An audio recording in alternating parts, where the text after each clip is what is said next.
राजस्थान की पूर्व मुख्यमंत्री वसुंधरा राजे गुरुवार शाम धौलपुर में चल रही कथावाचक मुरलीधर महाराज की राम कथा का श्रवण करने परशुराम धर्मशाला पहुंची।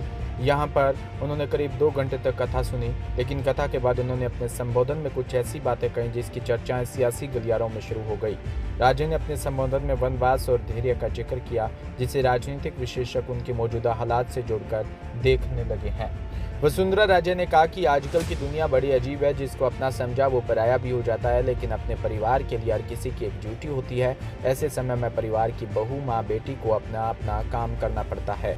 इस बात को उनके राजनीतिक परिवार यानी बीजेपी से जोड़कर देखा जा रहा है। ये सब जानते हैं कि राजस्थान में बीजेपी की सरकार बनने के बाद से राज्य को उस तरह की जिम्मेदारी नहीं मिली जिसकी उम्मीद उनके समर्थक कर रहे थे।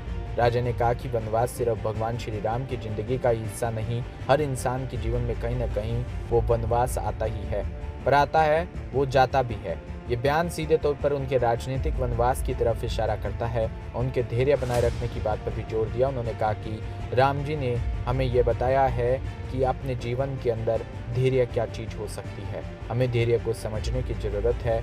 दुनिया में कोई स्थायी चीज़ नहीं, अगर वो आई है तो जाएगी।